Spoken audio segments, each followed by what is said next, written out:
Hello दोस्तों, स्वागत है आपका हिंदी साहित्य लहर में। आइए शुरू करते हैं आज की क्लास। और आज का हमारा पहला प्रश्न है, निम्नलिखित में से किस भाषा का विकास शौरसेनी अपभ्रंश से हुआ है? तो इसका सही आंसर है ऑप्शन ए, गुजराती। शौरसेनी अपभ्रंश से विकसित होने वाले कुछ आर्य भाषा है, जैसे राजस्थानी, गुजराती और पश्चिमी हिंदी। अगला प्रश्न देख लेते हैं।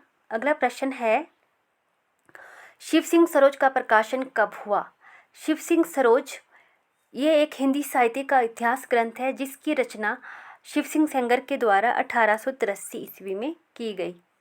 अगला प्रश्न है, आदिकालीन काव्य ग्रंथों में कथा कहने की परंपरा को लक्ष्य करके पृथ्वीराज रासो के संदर्भ में किस आलोचक ने लिखा है, कथा की परीक्षा इतिहास की दृष्टि से नहीं, काव्य की दृष्टि से होनी चाहिए। पुरानी कथाएं काव्य ही अधिक है, इतिहास वे एकदम नहीं। तो ऐसा किसने कहा है? तो ऐसा कहा है हजारी प्रसाद द्विवेदी जी ने। हजारी प्रसाद द्विवेदी जी पृथ्वीराज रासो के संदर्भ में कहते हैं कि कथा की परीक्षा इतिहास की दृष्टि से नहीं, काव्य की दृष्टि से होनी चाहिए। ऐसा वो क्यों कहते हैं? क्योंकि जो पृथ्वीराज रासो है, उसकी ऐतिहासिकता पर प्रश्न उठ गए थे कि ये प्रमाणिक है या अर्ध प्रमाणिक है या अप्रमाणिक है।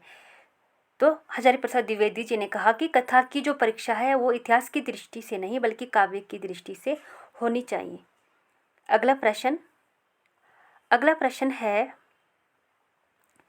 आचार्य हजारी प्रसाद द्विवेदी के अनुसार 14वीं-15वीं शताब्दी के हिंदुओं, मुसलमानों, सामंतों, शहरों, सेना की सिपाहियों और लड़ाइयों का जीवंत और यथार्थ वर्णन किस कृति में हुआ है? तो आचार्य हजारी प्रसाद द्विवेदी के अनुसार ये वर्णन हुआ है कृतिलता में। ऑप्शन डी, कृतिलता ये विद्यापति की अपभ्रंश भाषा में लिखी गई रचना है। अगला प्रश्न है, सगुणहि अगुणहि नहि कछु वेदा। इस तथ्य को तुलसीदास ने किसके द्वारा कहलाया? तो इस तथ्य को तुलसीदास ने शिव के द्वारा कहलाया। तो सही आंसर हो जाएगा शिव। तो तुलसी के समय सगुण और निर्गुण इन दोनों में वैचारिक लड़ाई थी और दोनों आपस में एक दूसरे को नीचा दिखाते रहते थे। तो तुलसी ने इस भेद को मिटा दिया और इन दोनों को एक करके दिखाया। तुलसी का मानना था कि जो ब्रह्मा निर्गुण है वही भक्ति प्रेम से सगुण हो जाता है। अगला प्रश्न देख लेते हैं। अगला प्रश्न है, बल्लवाचार्य की मृत्यु के बाद किसने कहा था, पुष्टि मार्ग का जहाज जात है, सो जाको कछु लेना हो सो लेओ? ये कहा था विठलनाथ ने। Option D. अगला प्रश्न है, सूरसागर में जगह जगह दृष्टिकूट वाले पद मिलते हैं, ये भी विद्यापति का अनुकरण है। सूरदास से संबंधित उक्त विचार किस आलोचक का है? तो ये विचार है आचार्य रामचंद्र शुक्ल जी का। Option C. अगला प्रश्न है, हय रथ पालकी गयंद गृह ग्राम चारू, आखर लगाए तेल लेत लाखन के सामा हो। इसका सही आंसर है ऑप्शन डी। ये पंक्ति है पद्माकर की। अगला प्रश्न है, निम्नलिखित में से आग और राग का कवि किसे कहा जाता है? तो इसका सही आंसर है ऑप्शन ए, रामधारी सिंह दिनकर। रामधारी सिंह दिनकर को आग और राग का कवि कहा जाता है। अगला प्रश्न है, विश्वनाथ प्रसाद निम्नलिखित में से किस उपन्यास का पात्र है? विश्वनाथ प्रसाद मेला आंचल का पात्र है। तो इसका सही आंसर होगा ऑप्शन सी, मेला आंचल। मेला आंचल लिखा है फणीश्वर नाथ रेणु ने सन 1954 में। यह एक आंचलिक उपन्यास है। अगला प्रश्न है, बाल, वय संधि और किशोर मन का मनोवैज्ञानिक अंकन किस उपन्यास में हुआ है? इसका सही आंसर है शेखर एक जीवनी। शेखर एक जीवनी ये एक उपन्यास है अज्ञे के द्वारा लिखा हुआ। अगला प्रश्न है, अ कहानी के प्रमुख प्रवक्ता है? तो इसका सही आंसर है गंगा प्रसाद बिमल। Option A. अगला प्रश्न, निम्नलिखित में से कौन सा नाटक प्रेमचंद का है? तो इनमें से कौन सा नाटक प्रेमचंद का है? इसका सही आंसर है ऑप्शन डी, करबला। अगला प्रश्न, हजारी प्रसाद द्विवेदी द्वारा रचित निबंध संग्रह नहीं है। कौन सा निबंध संग्रह हजारी प्रसाद द्विवेदी का लिखा हुआ नहीं है? तो इसका सही आंसर है ऑप्शन बी, प्रबंध प्रभाकर। और ये तीनों निबंध नाथ संप्रदाय, साहित्य का मर्म और लालित्य मीमांसा, ये तीनों जो निबंध है वो लिखे हैं हजारी प्रसाद द्विवेदी जी ने। अगला प्रश्न है, सिद्धों में प्रचलित महामुद्रा शब्द का अभिप्राय है। सिद्धों में एक शब्द प्रचलित था महामुद्रा, उसका क्या अभिप्राय है? ऑप्शन देख लेते हैं। सिद्धि हेतु आसन का एक रूप, सिद्धि हेतु की जाने वाली एक क्रिया, सिद्धि प्राप्त हेतु स्त्री संसर्ग, सिद्धि प्राप्त हेतु स्त्री से विरक्ति। तो इस शब्द का अभिप्राय है ऑप्शन सी, सिद्धि प्राप्त हेतु स्त्री संसर्ग। तो जो सिद्ध थे वो सिद्धि प्राप्ति करने हेतु स्त्री संसर्ग को अनिवार्य मानते थे और इसी को महामुद्रा कहा जाता है। अगला प्रश्न है, जायसी के श्रृंगार में मानसिक पक्ष प्रधान है, शारीरिक गौण है। ये कथन किस आलोचक का है? ये कथन है आचार्य रामचंद्र शुक्ल जी का। इसका सही आंसर होगा ऑप्शन ए। आचार्य रामचंद्र शुक्ल जी कहते हैं कि जायसी के श्रृंगार में मानसिक पक्ष प्रधान है, लेकिन जो शारीरिक पक्ष है वो गौण है। अगला प्रश्न है, इसमें कोई संदेह नहीं कि कबीर को राम नाम रामानंद जी से प्राप्त हुआ, पर आगे चलकर कबीर के राम रामानंद के राम से भिन्न हो गई। ये कथन किसका है? ये कथन है आचार्य रामचंद्र शुक्ल का। आचार्य रामचंद्र शुक्ल जी कहते हैं कि इसमें कोई संदेह नहीं है कि कबीर को जो राम नाम मिला था वो रामानंद जी से प्राप्त हुआ था, पर आगे चलकर कबीर के राम रामानंद के राम से अलग हो गई। अगला प्रश्न है, विठल नाथ ने वल्लभ संप्रदाय में किस तरह की पूजा पद्धति का समावेश किया? इसका सही आंसर है ऑप्शन बी, युगलोपासना। अगला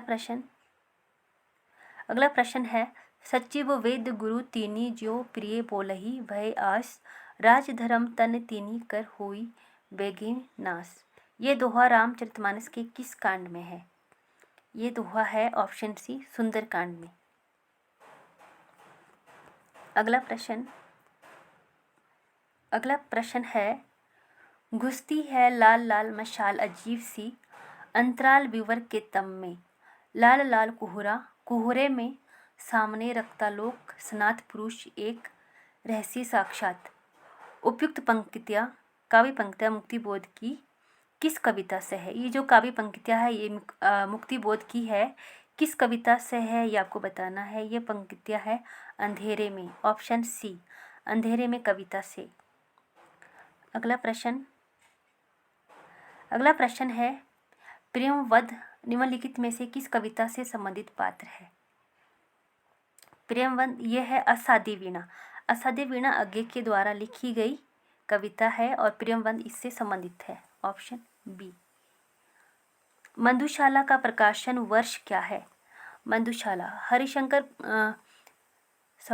हरिवंश राय बच्चन जी के द्वारा लिखा गया मधुशाला, इसका प्रकाशन वर्ष है 1935, ऑप्शन ए 1935। अगला प्रश्न है, भारतेंदु ने जिस प्रकार हिंदी गद्य की भाषा का परिष्कार किया, उसी प्रकार काव्य की ब्रजभाषा का भी इस पंक्ति के लेखक है आचार्य रामचंद्र शुक्ल।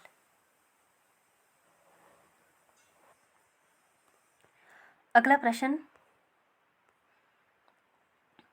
प्रश्न है, ईसा की किस शताब्दी में अपभ्रंश का व्यवहार लोक भाषा के अर्थ में होने लगा? इसका सही आंसर है ऑप्शन डी, 11वीं शताब्दी।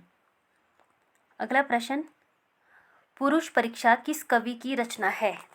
इसका सही आंसर है ऑप्शन सी, विद्यापति। पुरुष परीक्षा विद्यापति की रचना है। अगला प्रश्न,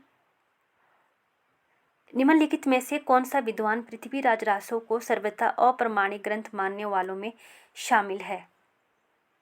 आपने बताना है कि कौन सा विद्वान पृथ्वीराज रासो को सर्वथा अप्रमाणिक ग्रंथ मानता है। अप्रमाणिक ग्रंथ मानने वालों में शामिल नहीं है। जो अप्रमाणिक नहीं मानता है, जो आचार्य रामचंद्र शुक्ल, वो तो इसको अप्रमाणिक मानते हैं। गौरी शंकर हिरानंद ओझा, वो भी अप्रमाणिक मानते हैं। डॉक्टर बुल्लर, वो भी पृथ्वीराज रासो को अप्रमाणिक मानते हैं। तो इसका सही आंसर होगा ऑप्शन बी, मोहनलाल विष्णुलाल पांड्या, ये मानते हैं पृथ्वीराज रासो को अप्रमाणिक ग्रंथ। अगला प्रश्न है, मोरा जोबना नवेल रा भयो है गुलाल, कैसे घर दीनी बकस मोरी माल। उक्त काव्य पंक्तियों के रचयिता है। इसका सही आंसर है ऑप्शन बी, अमीर खुसरो। अगला प्रश्न, मीराबाई की उपासना किस प्रकार की थी। तो इसका सही आंसर है ऑप्शन सी, माधुरी भाव।